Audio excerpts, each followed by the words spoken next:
Sore itu, hujan gerimis membasahi jalanan kota kecil yang sepi. Ferry berdiri di depan kafe sederhana, mata tertuju pada sosok wanita di dalam. Anis duduk di sudut ruangan, tangan memegang cangkir kopi hitam yang sudah dingin. Cahaya lampu neon samar memantul di wajahnya, menyoroti mata yang redup, seolah menyimpan beban tak terucap. Rambut hitamnya tergerai acak, dan bibirnya melengkung tipis, bukan senyum bahagia, tapi lebih seperti topeng kesedihan. Ferry merasa getaran aneh, seperti angin dingin menyusup tulang. Dia baru saja pindah ke kota ini, setelah bisnisnya di ibu kota bangkrut, mencari awal baru. Tapi wanita itu, ada sesuatu yang memanggilnya. Dia mendorong pintu kafe, lonceng kecil berdenting pelan. Aroma kopi pekat menyambut, bercampur bau tanah basah dari luar. Hanya sedikit pelanggan. Seorang pria tua membaca koran, dan pelayan di balik kaunter yang sibuk mengelap gelas. Ferry melangkah mendekat, jantungnya berdegup lebih cepat. Senyumnya gugup, tapi dia berusaha tampak percaya diri. "Halo," sapanya, suara lembut agar tak mengejutkan. "Boleh gabung? Meja ini kosong." Anis mengangkat wajah perlahan, mata coklatnya menatap tajam sejenak, seolah menilai. Lalu, senyum tipis muncul. "Silakan. Tempat ini memang sepi hari ini." Ferry menarik kursi, duduk di hadapannya. "Terima kasih. Namaku Ferry. Kamu?" "Anis," jawabnya singkat, tapi nada hangat. "Kamu kelihatan baru di sini." "Pendatang?" "Iya, baru pindah 2 minggu lalu. Dari Jakarta. Bisnis gagal, jadi cari udara segar di kota kecil ini." Ferry tertawa kecil, mencoba ringan. "Kamu kelihatan sendirian. Bosan?" Anis mengaduk kopinya pelan, uap sudah hilang. "Bukan bosan, hanya biasa sendiri. Kerjaanku sebagai desainer grafis memungkinkan kerja dari rumah. Jarang keluar." "Desainer? Keren. Aku dulu pengusaha kecil, jual barang impor. Tapi sekarang mulai lagi dari nol." Ferry memesan kopi dari pelayan yang lewat. "Cerita dong tentang desainmu. Pasti banyak proyek menarik." Anis ragu sejenak, tapi kemudian bicara. "Aku desain logo, poster, untuk perusahaan kecil. Hidupku tenang, tak banyak drama. Tapi kadang malam-malam, ide datang tiba-tiba, seperti bisikan." "Bisikan?" Ferry mengerutkan dahi, tertarik. "Maksudmu inspirasi?" "Iya, inspirasi. Tapi kadang terasa seperti suara asing." Anis tertawa pelan, tapi mata tak ikut. Mungkin karena terlalu banyak sendirian. Percakapan mengalir. Ferry cerita tentang kegagalan bisnisnya. Mitra curang, hutang menumpuk, hingga harus jual apartemen.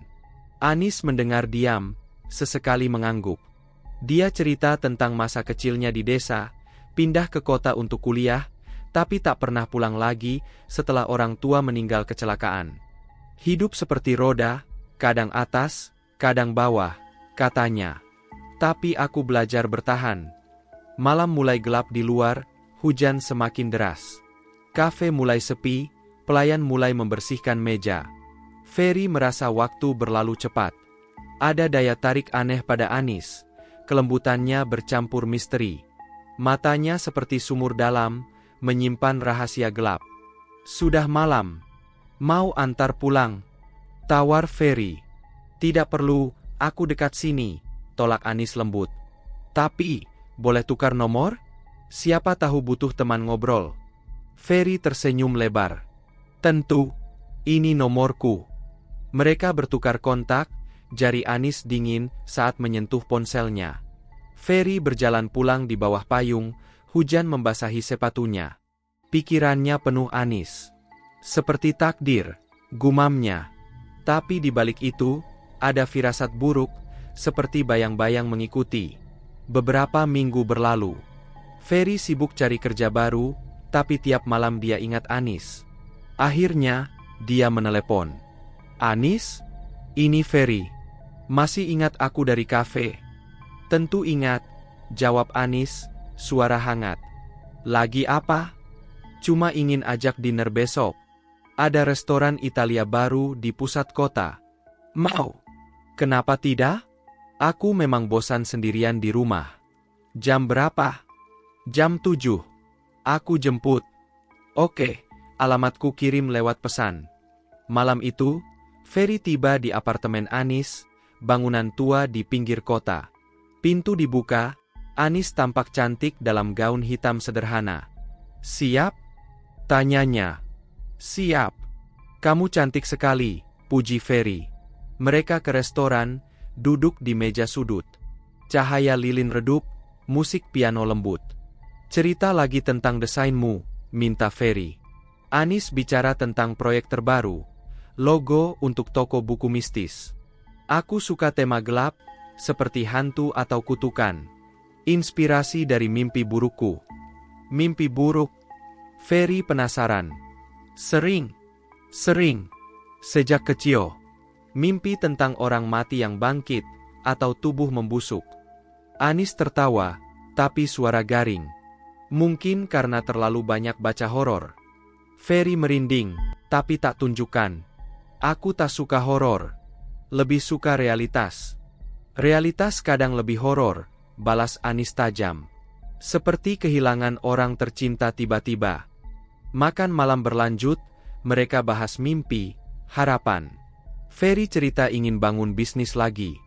Anis bilang ingin traveling, tapi takut sendirian. Mungkin suatu hari kita pergi bareng, goda Ferry. Anis tersenyum. Mungkin. Pulang, di depan apartemen, Ferry memeluknya pelan. Terima kasih malam ini. Sama-sama. Aku senang. Hubungan berkembang cepat. Mereka bertemu sering, jalan di taman, nonton film, masak bersama. Ferry jatuh cinta pada kelembutan Anis, cara dia tertawa pelan, tangan lembut. Tapi kadang, dia tampak gelisah. Mata melamun, tubuh bergetar tiba-tiba. Suatu malam, di apartemen Ferry, hujan lagi deras. Mereka duduk di sofa, minum anggur. Anis, kamu baik-baik saja? Tanya Ferry, lihat wajah pucat. Iya, hanya lelah. Kerja lembur. Tapi matamu, seperti takut sesuatu. Anis menghela napas. Mungkin ya. Masa lalu. Tapi jangan bahas sekarang. Ferry tak desak. Tapi malam itu, saat Anis tidur, dia bergumam dalam mimpi, jangan, lepaskan aku. Ferry terbangun, hati tak tenang. Pagi harinya, Anis bangun segar. Mimpi buruk lagi, katanya. Biasa. Ferry peluk dia. Aku di sini sekarang. Tapi firasat buruk semakin kuat. Anis seperti menyimpan rahasia, sesuatu yang bisa hancurkan segalanya. Ferry mulai curiga, tapi cinta butakan mata. Waktu berlalu, hubungan semakin dalam. Ferry ajak Anis ke pantai akhir pekan. Ombak bergulung, angin asin. Aku bahagia sama kamu, kata Ferry, pegang tangan. Aku juga, jawab Anis, tapi suara ragu. Di pantai, Anis cerita lebih banyak. Mantan pacar dulu kasar, tinggalkan luka. Tapi itu dulu. Sekarang baru. Ferry janji lindungi. Tapi saat matahari terbenam, Anis menatap laut, mata basah. Kadang aku takut bahagia ini hilang. Kenapa? Hanya firasat. Malam di hotel pantai, Anis tidur nyenyak. Ferry tak bisa tidur, pikir tentang kata-katanya. Ada kegelapan di balik senyum Anis, seperti kutukan menunggu. Kembali ke kota, rutinitas berlanjut. Ferry dapat kerja baru sebagai manajer toko. Anis sibuk desain. Mereka rencanakan masa depan, rumah, anak. Tapi gelisah Anis semakin terlihat. Sering sakit kepala, hilang nafsu makan. Anis ke dokter yuk, saran Ferry. Tak perlu. Hanya stres.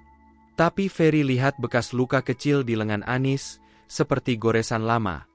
Ini apa? Luka lama. Jatuh. Ferry tak percaya sepenuhnya.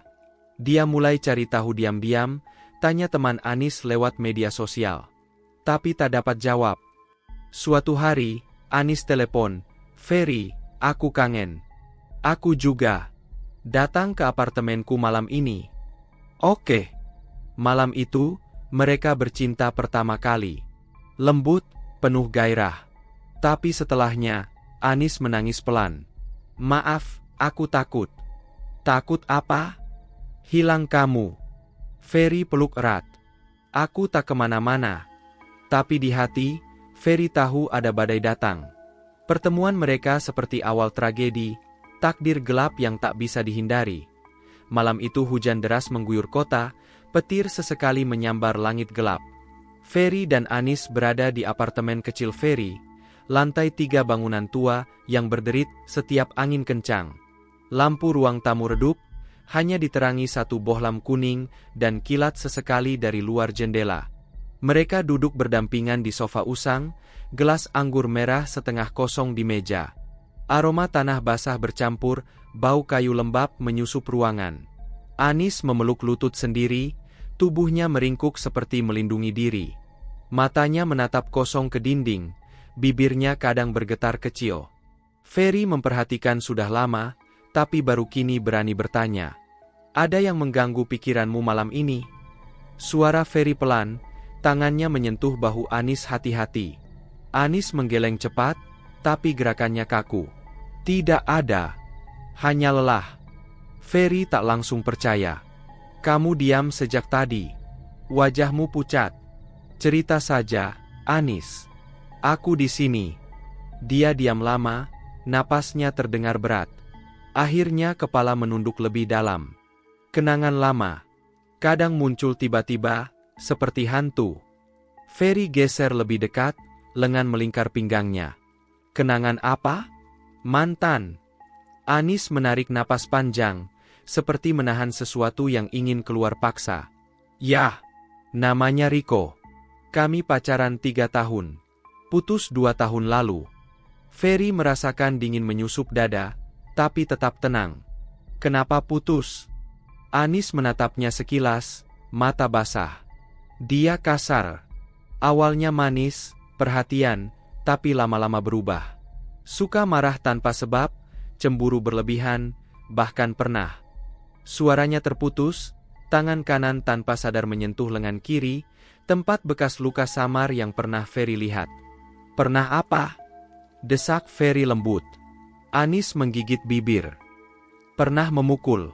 Hanya sekali, tapi cukup buat aku takut selamanya. Setelah itu dia minta maaf, janji berubah, tapi aku tak sanggup lagi. Aku pergi." Ferry mengepal tangan tanpa disadari. "Kurang ajar dia. Kamu lapor polisi?" "Tidak. Aku hanya ingin menghilang dari hidupnya. Pindah kota, ganti nomor, hapus semua jejak." Anis tersenyum tipis, tapi getir. "Sekarang aku bahagia bersamamu. Jangan khawatir." Ferry memeluknya erat, mencium kening. "Aku janji lindungi kamu. Tak ada yang boleh sakiti lagi." Anis balas peluk, tapi tubuhnya masih tegang. Mereka diam beberapa menit, hanya suara hujan dan petir mengisi ruangan. Tiba-tiba Anis menarik diri pelan. "Ferry, boleh aku cerita lebih dalam? Biar tak ada rahasia lagi." "Tentu. Aku ingin tahu segalanya." Anis menatap lantai. "Rico bukan hanya kasar fisik. Dia aneh. Suka hal-hal gelap. Koleksi buku ilmu hitam, sering ke dukun, bahkan punya altar kecil di kamarnya. Lilin hitam, tulang hewan, darah kering di botol. Aku dulu takut, tapi cinta buta." Ferry mengerutkan dahi. "Ilmu hitam? Serius?" Anis mengangguk pelan. "Dia bilang itu warisan keluarga. Katanya bisa mengendalikan orang, membuat musuh sakit, atau mengikat cinta selamanya. Aku tak percaya dulu, anggap gila-gilaan. Tapi suatu malam aku dengar dia berbisik sendirian di altar, menyebut namaku berulang." Ferry merinding. "Apa yang dia bisikkan?" Anis menelan ludah. "Dia bilang, jika kau pergi, kau akan busuk dari dalam. Tak ada pria lain yang sanggup menyentuhmu tanpa menderita." Aku ketakutan waktu itu, tapi tetap pergi keesokan harinya." Ferry tertawa gugup, mencoba ringankan suasana. Itu hanya ancaman kosong orang gila, Anis. Kutukan tak ada. Anis tak ikut tertawa. Matanya gelap. Mungkin. Tapi sejak putus, mimpi buruk datang setiap bulan. Aku bermimpi tubuhku membusuk pelan-pelan, daging jatuh, bau amis memenuhi ruangan. Dan ada suara Riko tertawa di kejauhan. Ferry memeluk lagi, lebih erat. Itu hanya trauma. Kita bisa ke psikolog kalau perlu. Anis menggeleng. Aku tak mau. Aku ingin lupakan saja. Mereka pindah ke kamar tidur saat hujan mulai reda. Lampu dimatikan, hanya kilat sesekali menerangi wajah Anis yang sudah terlelap. Ferry tak langsung tidur. Pikirannya berputar. Riko. Ilmu hitam. Kutukan. Semua terdengar absurd, tapi nada Anis begitu yakin, seolah benar-benar takut. Tengah malam, Anis tiba-tiba berteriak keras. Tubuhnya melonjak dari ranjang, mata terbuka lebar tapi kosong. Jangan! Lepaskan aku! Jeritnya, tangan meronta ke udara. Ferry langsung bangun, menyalakan lampu, memeluknya kuat. Anis! Bangun! Ini mimpi! Anis terengah-engah, keringat membasahi baju tidur. Matanya liar mencari-cari. Riko! Dia di sini, dia pegang aku. Ferry mengguncang bahunya pelan. Lihat aku. Ini Ferry. Kamu aman. Perlahan kesadaran kembali. Anis menangis di dada Ferry, tubuh gemetar hebat. Maaf, mimpi lagi. Mimpi apa kali ini? Tanya Ferry, suara tenang meski hatinya kacau. Anis mengusap air mata. Dia tarik aku ke kegelapan. Katanya aku miliknya selamanya. Tubuhku mulai berubah. Bau busuk. Nyeri di bawah. Ferry merasakan bulu kuduk berdiri. Hanya mimpi, sayang. Besok kita istirahat saja, tak usah kerja. Anis mengangguk lemah, kembali berbaring. Tapi Ferry tak tidur lagi malam itu. Dia menatap langit-langit, mendengar napas Anis yang tak teratur. Ada sesuatu yang salah. Anis tak hanya trauma biasa. Ada ketakutan lebih dalam, seperti benar-benar percaya kutukan itu nyata. Pagi datang mendung. Anis bangun seperti biasa, tersenyum paksa. Maaf semalam bikin takut. Aku baik-baik saja sekarang. Ferry pura-pura percaya. Tak apa. Aku cinta kamu apa adanya. Mereka sarapan bersama, roti bakar dan kopi. Percakapan ringan tentang rencana akhir pekan. Tapi Ferry mulai curiga. Saat Anis mandi, dia diam-diam buka ponselnya. PIN sudah diketahui karena pernah dipinjam. Dia cari nama Riko di kontak, chat lama, apa saja. Tak ada. Semua sudah dihapus bersih. Pulang kerja sore harinya, Ferry dapat pesan dari teman lama Anis yang pernah dikenalkan, Lina. Mereka janjian kopi cepat di kafe dekat kantor. Lina, boleh tanya soal Riko? Buka Ferry langsung saat duduk. Lina langsung tegang. Kamu tahu dari Anis? Iya. Dia cerita sedikit. Tapi aku rasa ada yang disembunyikan. Lina menarik napas dalam. Riko bukan orang biasa, Ferry. Dia terobsesi ilmu hitam beneran. Pernah aku lihat dia lakukan ritual di kosannya. Darah ayam, mantra aneh, foto Anis ditempel jarum. Anis takut setengah mati, tapi tak berani lapor karena Riko punya koneksi ke preman. Ferry menelan ludah. Ritual apa? Ritual pengikatan. Katanya kalau Anis pergi, dia akan aktifkan kutukan santet pelet busuk. Konon korban akan merasakan tubuhnya membusuk dari organ intim saat hendak bahagia dengan orang lain. Terutama saat menikah. Ferry merasa dingin. Omong kosong. Lina menatap serius. Aku juga dulu tak percaya. Tapi setelah Anis putus, Riko bunuh diri. Gantung diri di kamar altarnya. Polisi temukan diari penuh nama Anis dan mantra balas dendam. Ferry pulang dengan pikiran kalut. Malam itu Anis datang lagi, mereka makan malam romantis buatan Ferry. Anis tampak ceria, tapi Ferry tak bisa lupakan cerita Lina. Saat tidur, Anis bergumam lagi dalam mimpi. Maafkan aku, Riko, aku tak mau busuk. Ferry terbangun, menatap wajah Anis yang damai tapi berkeringat. Dia peluk erat, tapi kali ini pelukannya penuh ketakutan sendiri. Bayang-bayang masa lalu tak hanya menghantui Anis. Kini mulai merayap ke hidup Ferry, perlahan, dingin, tak terhindarkan. Beberapa bulan setelah pertemuan pertama, hubungan Ferry dan Anis semakin dalam. Mereka menghabiskan hampir setiap akhir pekan bersama, merencanakan masa depan dengan penuh harap.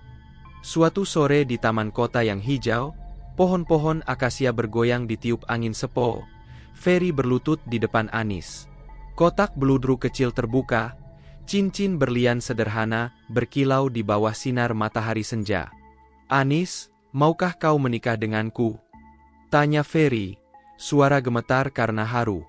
Anis menutup mulut dengan tangan, mata berkaca. Ya, Ferry, aku mau. Mereka berpelukan erat di tengah taman, pejalan kaki tersenyum melihat mereka. Malam itu, mereka rayakan dengan makan malam romantis, toasting dengan sampanye. Kita akan bahagia selamanya, kata Ferry, cium tangan Anis. Persiapan pernikahan segera dimulai. Undangan disebar ke ratusan tamu, gedung mewah dipesan, gaun pengantin putih dijahit khusus oleh desainer ternama. Tapi di tengah kegembiraan itu, Anis mulai berubah pelan. Kulitnya semakin pucat, seperti kehilangan warna alami. Lingkaran hitam muncul di bawah mata, meski dia bersikeras tidur cukup setiap malam. Suatu pagi, saat sarapan di apartemen Anis yang rapi, Ferry perhatikan dia hanya mengaduk telur orak-arik tanpa menyentuhnya. Kamu sakit perut? Tanya Ferry langsung, alis berkerut khawatir. Anis tersenyum paksa, letakkan sendok. Tidak kok, hanyalah persiapan kemarin. Fitting gaun lama sekali. Tapi Ferry lihat tangannya gemetar kecil memegang cangkir teh. Istirahat saja hari ini. Aku jemput sore nanti, kita jalan santai. Anis mengangguk lemah, tapi saat Ferry pergi kerja, dia langsung ke kamar mandi. Muntah hebat menyusul, perut mulas seperti dipelintir pisau tumpul. Setelah tenang, dia berdiri di depan cermin besar, angkat baju. Nyeri samar menusuk di perut bawah, tepat di area intim. Mungkin karena stres nikah, gumamnya sendiri, tekan perut pelan. Beberapa hari kemudian, Anis ke klinik umum sendirian, tak ingin Ferry ikut agar tak khawatir. Dokter wanita paruh baya memeriksa teliti, ambil sampel urin dan swab. Hasilnya menunjukkan infeksi saluran kemih ringan, Bu Anis. Sering terjadi pada wanita aktif. Ini resep antibiotik kuat, minum habis ya. Anis pulang lega sebagian. Malam itu, Ferry datang bawa ayam goreng favorit dan buah-buahan segar. Dokter bilang apa tadi pagi? Tanya langsung, karena Anis sempat cerita mau periksa rutin. Hanya infeksi kecil biasa. Sudah ada obatnya ini, jawab Anis ringan, tunjukkan kantong plastik dari apotek. Ferry peluk pinggangnya dari belakang. Syukur deh. Jangan dipaksa kerja desain terlalu keras lagi. Mereka makan bersama di meja kecil, tertawa bahas tema dekorasi pernikahan, bunga mawar putih dan lampu fairy lights. Tapi saat Anis bangun cuci piring, Ferry dengar keluhan pelan dari dapur. Masih sakit ya? Tanya dari sofa. Tidak parah. Hanya kram perut biasa, balas Anis, suara berusaha tegar. Malam itu, di tempat tidur sempit apartemen Ferry, Anis gelisah terus.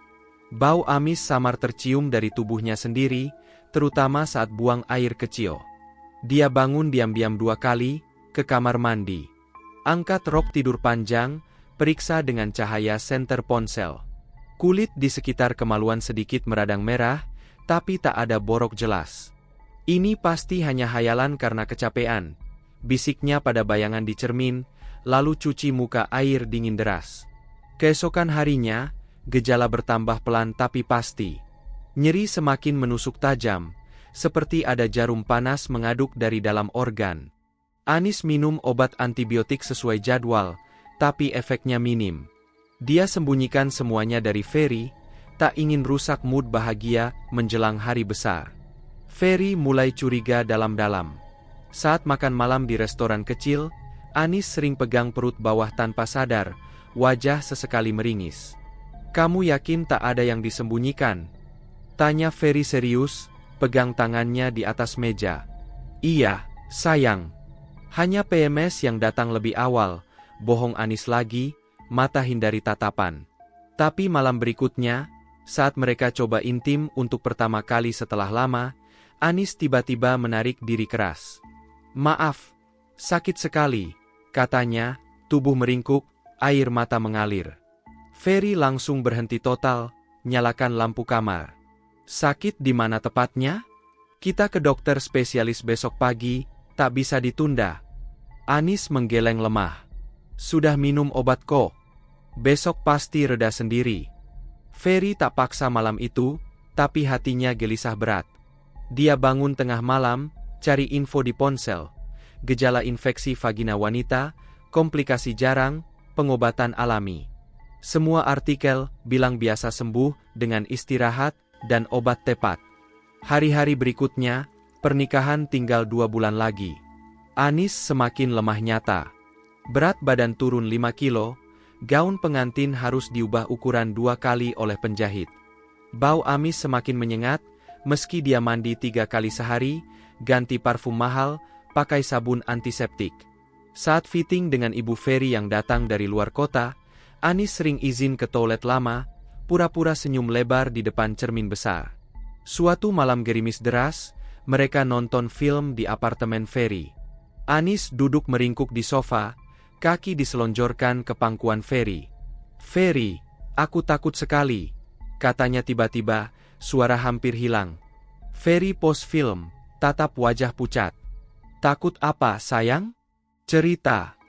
"Takut ini bukan infeksi biasa saja. Rasanya seperti ada yang menggerogoti dari dalam tubuhku, pelan tapi pasti."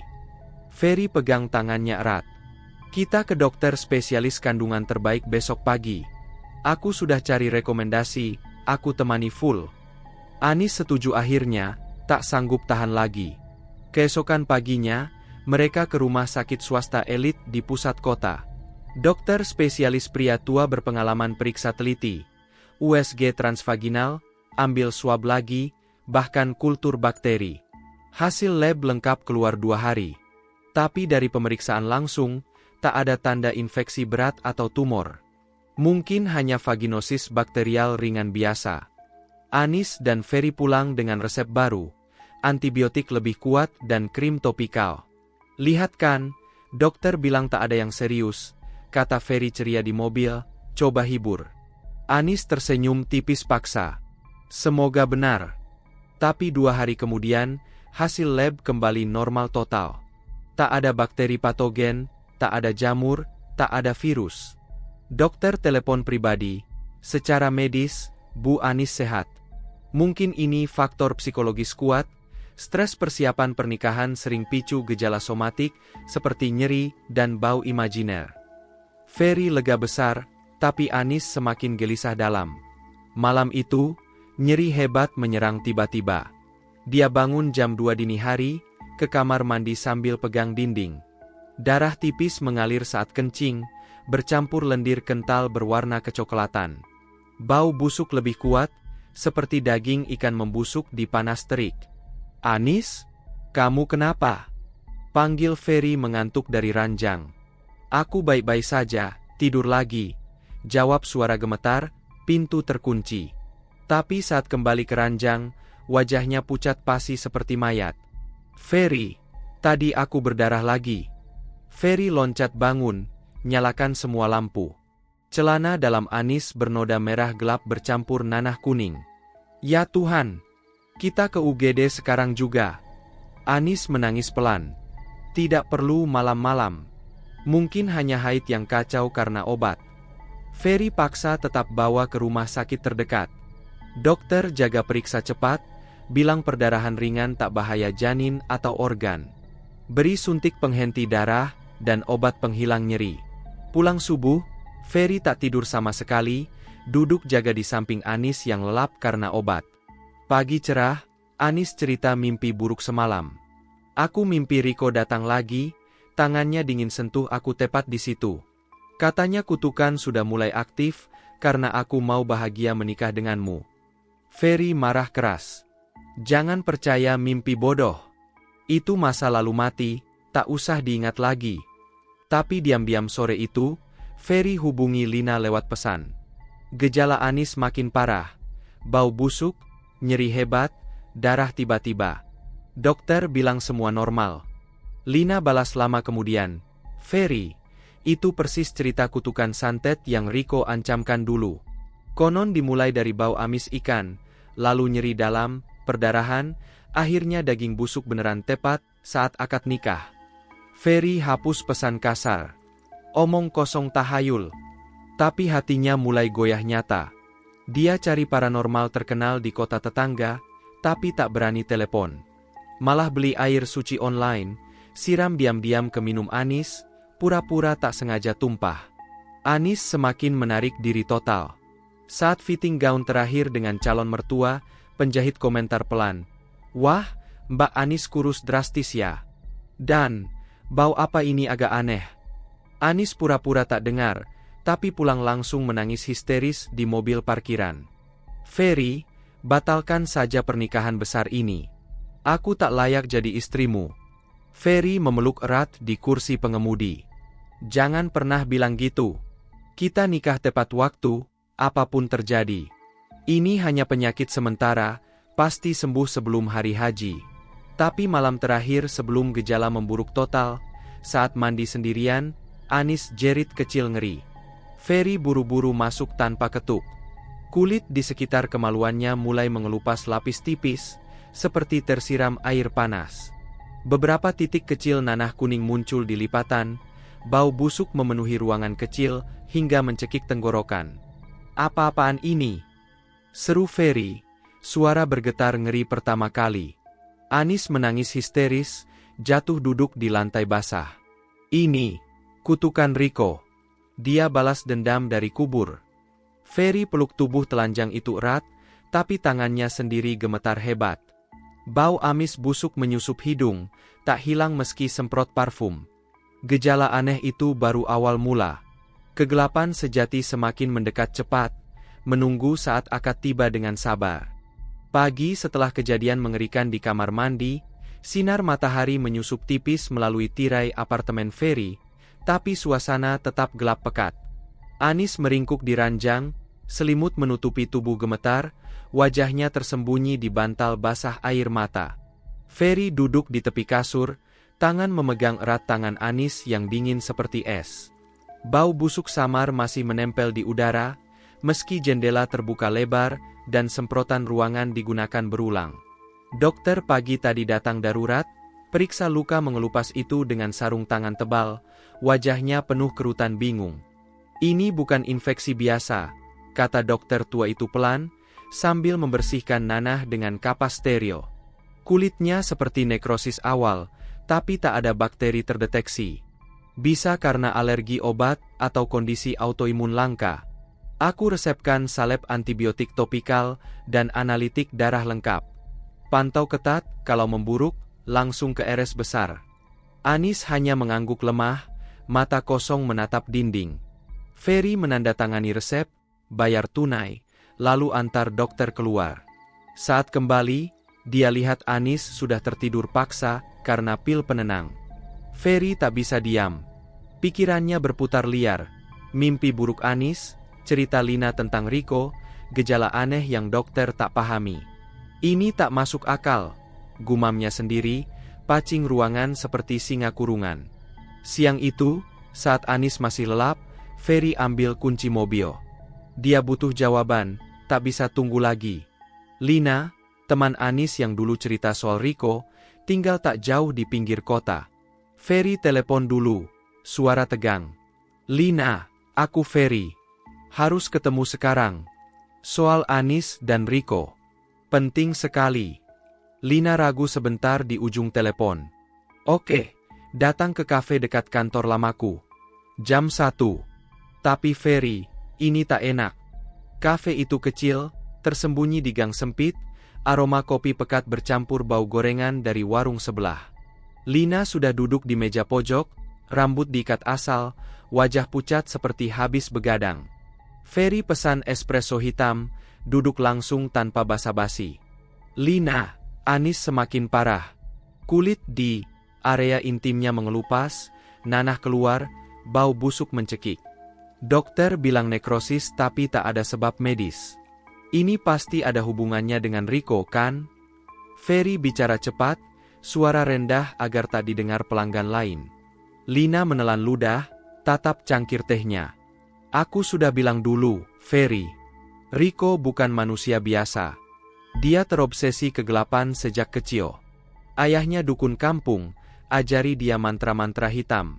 Saat pacaran sama Anis, dia lakukan ritual pengikatan jiwa. Foto Anis ditusuk jarum hitam, darahnya sendiri dicampur ramuan, dibakar di altar tengah malam. Ferry merasa perut mulas. Ritual apa lagi? Cerita detail, Lina. Aku tak percaya tahayul, tapi ini nyata. Anis sakit parah. Lina menarik napas dalam, suara bisik. Ritual santet pelet busuk. Konon dari Jawa Tengah kuno, khusus untuk wanita yang dikhianati.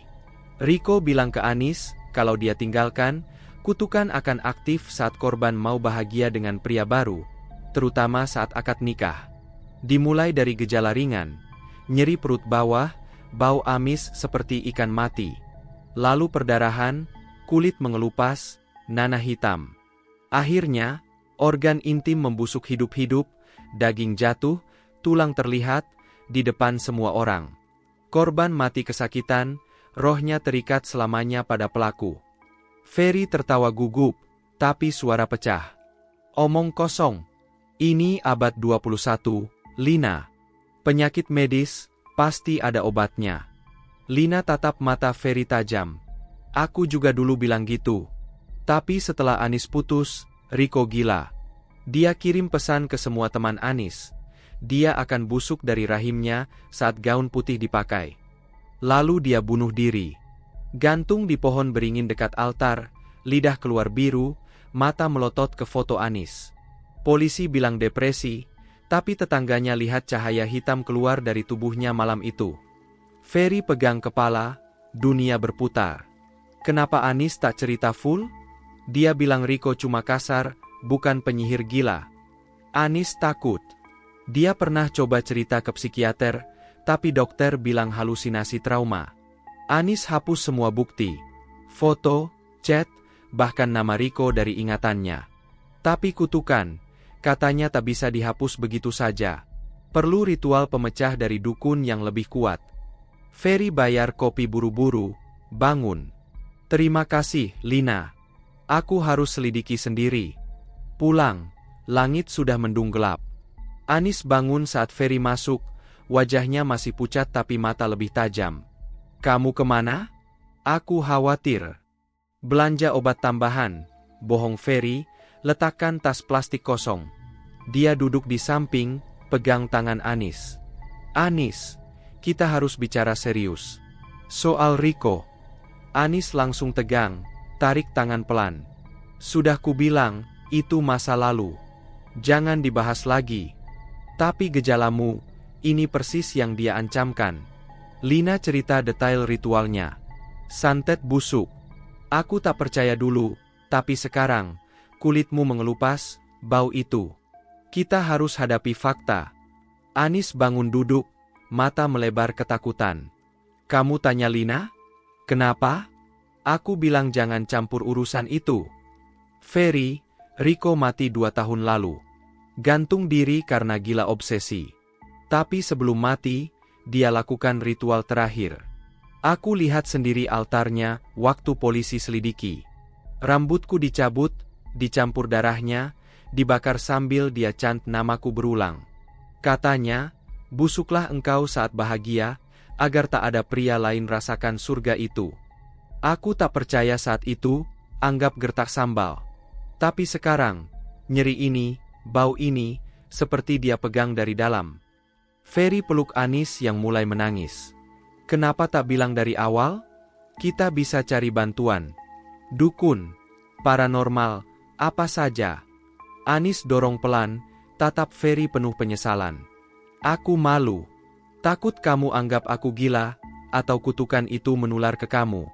Rico bilang, siapa sentuh aku saat kutukan aktif, akan ikut sakit jiwa. Bayang-bayangnya ikut ke kubur. Ferry tak peduli, peluk lebih erat. Aku tak takut. Kita hadapi bersama. Besok kita cari dukun terkenal, yang Lina rekomendasikan dulu. Atau ke paranormal modern, yang pakai hipnotis regresi. Apapun, asal sembuh sebelum nikah. Anis menggeleng lemah, tapi akhirnya mengangguk. Oke, tapi janji jangan bilang keluarga. Mereka sudah bayar gedung mahal, undangan ratusan. Malu kalau batal. Malam itu, mereka tidur pelukan, tapi Ferry tak lelap. Dia googling diam-diam, cara pecah santet pelet busuk. Hasilnya mengerikan. Butuh darah pelaku yang sudah mati, atau korban rela potong rambut dan kuku, bakar di tempat suci. Ada cerita sukses, tapi lebih banyak kegagalan. Korban mati sebelum ritual selesai. Pagi berikutnya, nyeri Anis kambuh hebat. Dia jerit di kamar mandi lagi, kali ini darah lebih banyak, bercampur potongan kulit tipis seperti daging mentah. Ferry panggil ambulan, bawa ke RS swasta. Dokter bedah periksa, bilang luka seperti luka bakar kimia, tapi tak ada zat kimia. Ini misterius. Kami lakukan biopsi, tapi saran konsultasi spiritualis juga, kalau ada keyakinan. Anis dirawat semalam, infus cairan dan morfin. Ferry duduk di kursi plastik, telepon orang tua tak bilang detail, cuma Anis flu berat, besok pulang. Malam di RS sepi, Anis bisik pelan saat Ferry pegang tangan. Ferry, kalau aku tak sembuh, batalkan saja. Jangan biar kamu ikut menderita. Jangan ngaco. Kita nikah tepat waktu. Kutukan apapun, aku lawan. Tapi saat Anis tidur, perawat lapor pelan ke Ferry. Bau dari lukanya aneh, Pak. Seperti bangkai. Kami ganti perban 2 kali sejam. Ferry keluar koridor, telepon Lina lagi. Cari dukun terbaikmu. Sekarang. Aku bayar berapapun. Lina kirim alamat dukun tua di desa pinggir, 2 jam perjalanan. Dia Mbah Suro, ahli pecah santet. Tapi hati-hati, Ferry. Kalau kutukan Rico kuat, bisa balik ke kamu. Ferry tak peduli. Besok pagi, dia rencanakan bawa Anis ke sana diam-diam. Tapi saat pagi tiba, Anis bangun dengan demam tinggi, suhu 40 derajat. Luka membesar, daging di sekitar kemaluan mulai menghitam, urat-urat biru muncul seperti ular merayap. Dokter panik, pindah ke ICU sementara. Ferry, ini akhirnya, bisik Anis lemah, mata setengah terpejam. Rico menang. Maafkan aku. Ferry menangis diam, cium kening basah. Belum. Aku tak biarkan. Tapi di hati, rahasia tersembunyi mulai terkuak penuh. Kutukan bukan hayalan. Rico dari kubur tarik Anis pelan, siap hancurkan hari bahagia mereka. Ferry sadar, perjuangan baru dimulai, bukan melawan penyakit, tapi melawan kegelapan tak terlihat yang haus darah. Hari pernikahan tinggal 7 hari. Angka itu terus berdetak di kepala Ferry, seperti jam rusak yang berdentang tanpa irama. Di rumah kecil yang biasanya hangat, udara kini terasa pengap, amis, dan menusuk hidung. Bau itu tak lagi bisa ditutupi parfum, dupa, atau cairan pembersih apapun. Bau itu seperti daging lama yang disimpan di ruang tertutup, bau pembusukan yang hidup. Anis terbaring lemah di ranjang. Tubuhnya kurus, matanya cekung, bibirnya pecah-pecah. Setiap napas terdengar berat, seolah paru-parunya dipenuhi cairan tak kasat mata. Keringat dingin membasahi pelipisnya, meski malam terasa dingin. Ferry, suaranya nyaris tak terdengar. Ferry mendekat, menggenggam tangan Anis yang dingin dan lembab. Kenapa? Batalkan saja, bisiknya. Aku nggak sanggup. Ferry menggeleng keras. Tidak. Kita sudah undang ratusan tamu. Keluarga besar sudah siap. Ini cuma sakit biasa. Anis tersenyum getir. Matanya menatap Ferry lama, seolah ingin menanamkan sesuatu. Aku rasanya membusuk. Kata itu membuat perut Ferry melilit. Ia menelan ludah. Jangan ngomong gitu. Tapi aku mencium baunya, Fer. Dari tubuhku sendiri. Ferry panik. Jantungnya berdegup tak karuan. Besok kita ke dokter spesialis. Aku janji. Malam itu Anis tak tidur. Ia merintih, kadang tertawa kecil tanpa sebab, kadang menangis memanggil nama seseorang yang bukan Ferry. Jam 2 dini hari, Ferry terbangun oleh suara gesekan dari kamar mandi. Seperti kuku menggaruk keramik. Anis. Tak ada jawaban. Hanya suara air menetes dan erangan pelan. Pagi harinya, mereka pergi ke klinik spesialis dengan wajah pucat dan mata merah. Dokter memeriksa Anis lama, dari ujung rambut hingga kaki. Tes darah, USG, pemeriksaan kulit, semuanya dilakukan. Ferry menunggu dengan tangan gemetar. Dokter akhirnya duduk, membuka kacamata, lalu menggeleng. Secara medis, tidak ada yang salah, katanya datar. Ferry terperangah. Tapi baunya, doh. Kondisinya makin parah. Mungkin stres berat menjelang pernikahan. Psikosomatis. Saya sarankan istirahat, vitamin, dan terapi. Anis tertawa kecil di kursi. Tawa yang terdengar kosong dan patah. Stres? Gumamnya. Pulang ke rumah, suasana makin suram. Langit mendung sejak siang, dan hujan turun tanpa henti. Bau itu semakin pekat, seperti merayap di dinding, tirai, dan napas Ferry sendiri. Ia mulai merasa mual. Sore hari, Anis masuk ke kamar mandi. Lama. Terlalu lama. Tiba-tiba terdengar jeritan. Ferry, lihat ini. Ferry berlari. Pintu kamar mandi terbuka. Anis berdiri gemetar di depan cermin. Tubuhnya basah, rambutnya menempel di wajah. Tangannya menunjuk ke bawah. Kulitku mengelupas. Ferry mendekat. Pandangannya membeku. Di area kemaluan Anis, kulit tampak terkelupas seperti daging yang direbus terlalu lama. Warnanya keabu-abuan, berlendir, dengan garis-garis hitam tipis seolah urat mati. Bau busuk menyergap begitu keras hingga Ferry hampir muntah. Ya Tuhan! Suaranya tercekat. Anis jatuh terduduk, menangis histeris. Aku bilang apa? Ini bukan sakit biasa. Ferry mundur selangkah. Kakinya gemetar. Apa yang kamu lakukan sebelumnya? Ada obat? Ritual? Anis menggeleng keras. Tidak, tapi ini kutukan. Ferry menatapnya. Kutukan apa? Anis terisak, napasnya tersengal. Rico. Nama itu membuat ruangan terasa lebih dingin. Mantanmu? Iya. Dia bunuh diri 3 bulan lalu. Setelah aku putus. Dia bilang, kalau aku bahagia dengan orang lain, tubuhku akan hancur pelan-pelan. Ferry menelan ludah. Itu cuma ancaman orang putus asa. Tidak.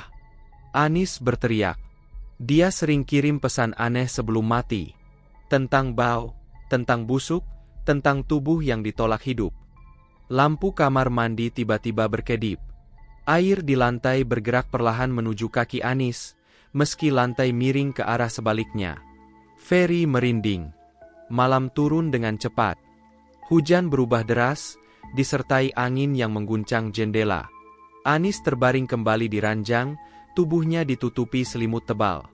Bau busuk kini bercampur dengan aroma tanah basah dan sesuatu yang amis seperti darah lama. Ferry duduk di kursi, memandangi Anis tanpa berkedip. Dalam hatinya, keraguan mulai tumbuh. Ia teringat pesan singkat misterius beberapa hari lalu dari nomor tak dikenal. Jangan sentuh yang sudah jadi milikku. Jam menunjukkan pukul 12 malam ketika Anis mendadak membuka mata. Tatapannya kosong. Dia di sini, katanya pelan. Siapa? Rico. Dia berdiri di sudut. Ferry menoleh. Sudut kamar gelap. Tak ada apa-apa. Kamu halu. Dia tersenyum, potong Anis. Dan baunya sama. Busuk. Lampu padam. Gelap total. Bau itu melonjak seperti dinding tak terlihat. Ferry merasakan sesuatu menyentuh tengkuknya. Dingin, lengket.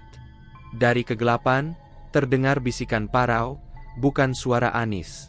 Hari bahagiamu adalah awal pembusukan. Lampu menyala kembali. Anis menjerit kesakitan. Dari sela selimut, cairan hitam merembes, menetes ke lantai. Ferry mundur dengan napas terputus-putus. Hatinya membeku, keyakinannya runtuh. Ia sadar satu hal malam itu. Ini bukan penyakit. Ini bukan stres.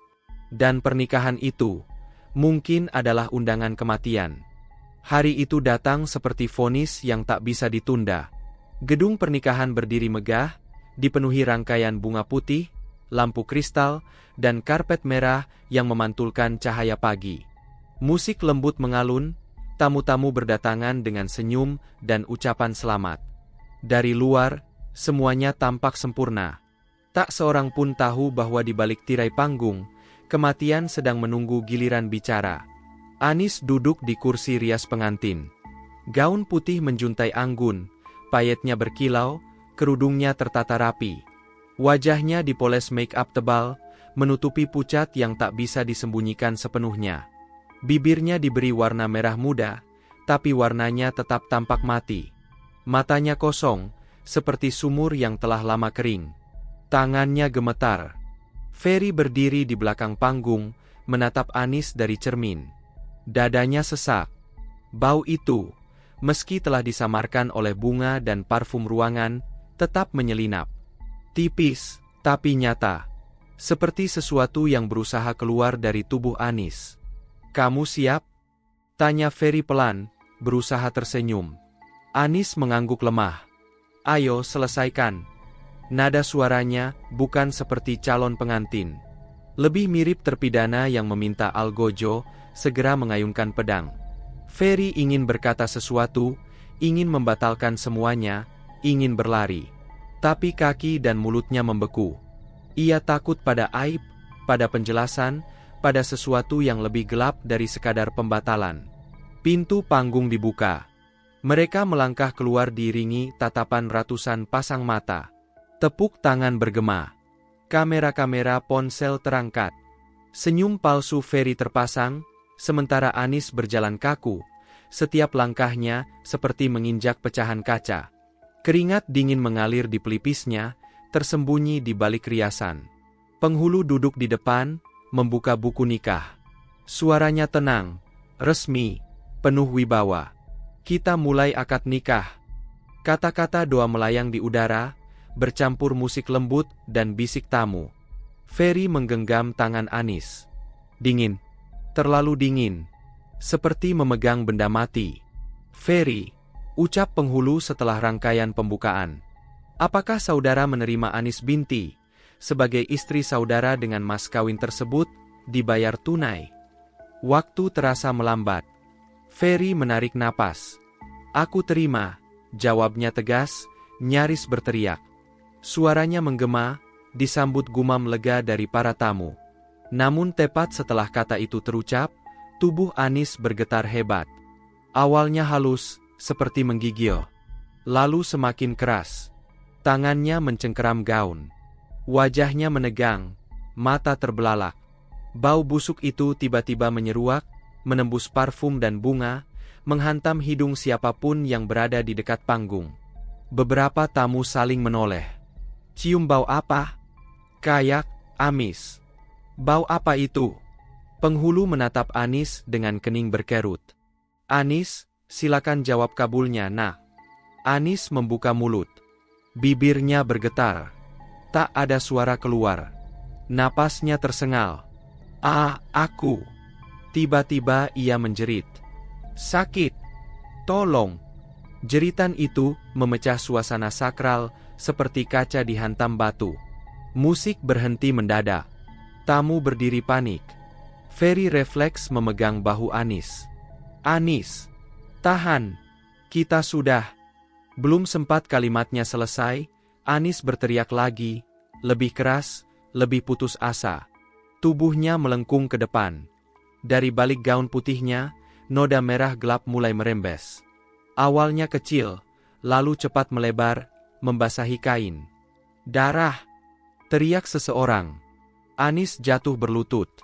Gaunnya basah, berat, menempel pada tubuhnya. Bau busuk kini bercampur dengan aroma darah yang tajam. Beberapa tamu menutup hidung, sebagian lain mundur dengan wajah pucat. Ferry menunduk, berusaha mengangkat Anis. Dan saat itulah ia melihatnya. Di balik kain yang tersingkap, bagian tubuh Anis tampak rusak parah. Kulitnya mengelupas, berwarna keabu-abuan, lembek, seperti daging yang terlalu lama terendam air. Cairan kental bercampur darah dan nanah mengalir, menetes ke karpet merah, meninggalkan noda mengerikan. Jeritan histeris pecah di seluruh ruangan. "Ya Allah! Astagfirullah! Panggil ambulans!" Beberapa tamu muntah di tempat. Ibu-ibu berteriak menutup mata anak-anak. Kamera ponsel terjatuh, merekam kekacauan tanpa sengaja. Penghulu berdiri gemetar, kitab di tangannya terlepas. Anis menangis, suaranya berubah parau. "Dia datang, dia nggak mau aku menikah." Ferry menatap wajah Anis yang kini tampak membusuk cepat. Air mata dan make-up luntur bercampur, menciptakan wajah yang asing dan menakutkan. "Rico!" bisik Anis, matanya menatap kosong ke arah langit-langit gedung. Lampu-lampu berkedip. Udara mendadak dingin. Bau busuk memuncak, seperti pintu pembusukan yang dibuka lebar-lebar. Beberapa tamu bersumpah melihat bayangan berdiri di belakang Anis. Seorang pria dengan wajah gelap, tersenyum puas. Ferry mundur, kakinya lemas. Kepalanya dipenuhi satu kalimat yang berulang-ulang. "Ini bukan kutukan kosong." Anis menjerit terakhir kali, tubuhnya terkulai di lantai panggung, di tengah darah, nanah, dan gaun pengantin yang kini tak lagi putih. Suara sirene ambulans terdengar dari kejauhan, tapi terasa terlalu lambat. Akad itu tak pernah selesai. Dan di gedung mewah yang penuh doa dan janji suci, satu kebenaran terungkap dengan cara paling kejam. Tidak semua pernikahan menyatukan dua orang. Ada yang justru membuka pintu bagi dendam orang mati. Jeritan pertama datang dari barisan depan, lalu merambat cepat, seperti api disiram bensin. "Apa itu? Bau apa? Ya Allah! Buka pintu! Aku mau keluar!" Suara-suara bertumpuk, saling tindih, pecah menjadi kepanikan massal. Kursi-kursi terjungkal, karpet merah yang tadi rapi kini kusut diinjak-injak sepatu. Wanita-wanita menjerit sambil menutup hidung dan wajah, beberapa pria mundur dengan mata membelalak, tubuh mereka kaku seperti tak percaya dengan apa yang dilihat. Di tengah panggung, Anis jatuh ke lantai. "Ferry, bantu aku!" jeritnya histeris. Suaranya parau, bukan lagi suara seorang pengantin, melainkan jerit seseorang yang sedang ditarik keluar dari hidupnya sendiri. Ferry berlutut, memeluk tubuh Anis yang menggigil hebat. Gaun putihnya terasa berat dan dingin. Bau menyengat itu membuat kepalanya berputar, tenggorokannya terasa terbakar. "Dokter! Tolong! Panggil ambulans!" teriak Ferry ke arah kerumunan. Tak ada yang langsung bergerak. Semua seperti kehilangan fungsi. Beberapa tamu justru berlari tanpa arah, menabrak sesama. Seorang wanita tua jatuh terduduk, matanya terbalik, tubuhnya lemas, pingsan. Anak-anak menangis histeris, suara mereka melengking, memecah udara yang sudah kacau. Orang-orang tua memeluk mereka, berusaha menutup mata kecil itu dari pemandangan yang tak seharusnya dilihat siapapun. "Ini bukan sakit," teriak seseorang. "Ini kutukan," sahut yang lain dengan suara gemetar. "Hantu! Aku lihat bayangan di belakangnya." Nama itu kembali disebut-sebut, berbisik dari mulut ke mulut, seperti doa terlarang, kutukan. Anis menggeliat dalam pelukan Ferry. Tubuhnya kaku lalu lemas, bergantian seperti ombak yang memukul karang. Wajahnya pucat keabu-abuan, riasan pengantin tak lagi mampu menipu kenyataan. Matanya bergerak liar, menatap sesuatu yang tak bisa dilihat orang lain. Riko, lirihnya. Maafkan aku. Ferry mengguncangnya pelan. Anis, lihat aku. Aku di sini. Tolong bertahan. Air matanya jatuh tanpa bisa ditahan. Jangan tinggalin aku. Kita sudah sejauh ini. Lampu gedung berkedip. Sekali. Dua kali. Musik yang sempat mati tiba-tiba mengeluarkan dengung aneh sebelum benar-benar padam. Suhu ruangan terasa turun drastis. Orang-orang merapatkan jas dan kebaya tanpa sadar. Beberapa tamu bersumpah mendengar suara lain di antara jeritan. Suara tawa rendah, serak, seolah datang dari sudut-sudut gelap gedung. Polisi akhirnya datang, menerobos pintu utama bersama petugas keamanan. Semua tenang. Mundur. Teriak salah satu dari mereka. Namun kata-kata itu tenggelam. Kepanikan sudah terlanjur menguasai.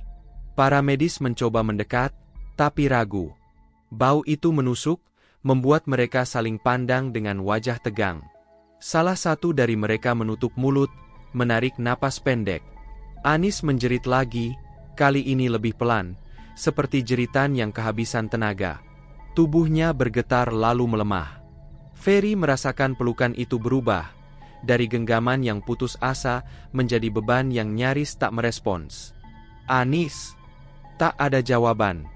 Anis, jawab aku. Matanya terbuka lebar, tapi pandangannya kosong. Bukan menatap Ferry, bukan menatap langit-langit gedung, melainkan sesuatu yang jauh, sesuatu yang membuat pupilnya membeku dalam ketakutan. Ada, di belakangmu, bisiknya hampir tak terdengar. Ferry menoleh refleks. Tak ada apa-apa. Hanya dinding, bunga-bunga yang layu lebih cepat dari seharusnya, dan bayangan lampu yang bergoyang. Namun saat ia kembali menatap Anis, jantungnya seakan berhenti. Napas Anis tersendat. Satu tarikan. Dua. Lalu semakin jarang. Tidak, Ferry menggeleng keras. Tolong. Dia kenapa? Para medis akhirnya berlutut. Mereka memeriksa, memasang alat, berbicara cepat dengan suara rendah. Salah satu dari mereka menggeleng hampir tak terlihat. Wajahnya menyiratkan sesuatu yang tak ingin diucapkan. Anis tersenyum tipis. Senyum yang bukan bahagia, melainkan pasrah. Sudah selesai, katanya lirih. Dia sudah ambil bagiannya. Air mata Ferry jatuh ke wajah Anis. Aku mohon, jangan sekarang. Anis menatapnya untuk terakhir kali. Ada penyesalan, ada ketakutan, dan ada kelegaan aneh di sana. Napas itu berhenti. Jeritan baru meledak dari kerumunan. Ada yang menangis, ada yang berdoa keras-keras, ada yang berlari keluar sambil berteriak histeris. Polisi memerintahkan evakuasi. Gedung yang tadi dipenuhi janji dan doa kini berubah menjadi saksi bisu kehancuran. Ferry memeluk tubuh Anis yang kini diam sepenuhnya. Dunia di sekelilingnya menjadi kabur. Suara-suara menjauh, seperti ditelan air. Di antara kekacauan itu, ia merasa, atau mungkin hanya membayangkan, sebuah bisikan melintas di telinganya. Terima kasih sudah mengantarkannya. Ferry menutup mata, menangis tanpa suara. Hari itu, bukan hanya pernikahan yang hancur. Sesuatu yang lebih dalam ikut mati. Dan jeritannya akan terus bergema, jauh setelah gedung itu dikosongkan. Anis meninggal di atas panggung akad. Di tempat doa seharusnya mengikat dua hidup, justru maut memutus satu jiwa. Tubuhnya berubah cepat, tak wajar, seperti waktu dipercepat paksa. Dalam hitungan menit, kulitnya mengeras lalu menggelap, aroma pembusukan menyesakkan ruangan yang sebelumnya wangi bunga. Petugas menutupinya dengan kain putih, namun bau itu tetap merembes, menempel di dinding, tirai, dan ingatan semua orang yang hadir. Gedung pernikahan dikosongkan. Polisi memasang garis pembatas. Lampu dimatikan satu persatu. Hanya sisa kekacauan, kursi terbalik, noda di karpet, dan bisik trauma yang tak bisa dibersihkan. Ferry dibawa pergi malam itu juga. Di kantor polisi, ia duduk dengan tangan gemetar, mata kosong. Pertanyaan datang bertubi-tubi. tentang racun, tentang motif, tentang kemungkinan cemburu, tekanan, atau kesengajaan. Ferry menjerit ketika tuduhan itu mengeras. "Ini bukan aku." Suara Ferry pecah. "Aku mencintainya. Aku berusaha menyelamatkannya." Namun dunia tak mendengar jeritan orang yang ditinggal mati. Dunia hanya mencari sebab yang masuk akal. Dan kematian Anis terlalu aneh untuk diterima sebagai kebetulan. Penyelidikan berlangsung berhari-hari. Tidak ditemukan racun. Tidak ada obat terlarang. Tidak ada alat, tidak ada saksi yang melihat tindakan kriminal. Semua hasil laboratorium bersih, kosong seperti penjelasan dokter sebelumnya. Polisi kebingungan. Media mulai mencium cerita, menambah bumbu, menyebutnya misteri maut di altar. Di tengah kebuntuan itu, sebuah temuan kecil mengubah arah cerita. Barang-barang lama Riko, mantan Anis, disita dari kamar kos yang sudah lama kosong. Di antara pakaian dan buku usang, ditemukan sebuah buku catatan tipis berkulit coklat. Diari. Tulisannya rapat, tergesa, penuh coretan marah dan kalimat terpotong. Halaman terakhir berhenti pada satu kalimat yang membuat siapapun membacanya bergidik. "Anis akan busuk saat bahagia." Tidak ada ancaman lain. Tidak ada penjelasan. Hanya kalimat itu, dingin, final, seperti sumpah yang ditanamkan ke tanah. Penyelidikan kematian Riko pun dibuka kembali. Ternyata, bunuh dirinya bukan sekadar keputusasaan.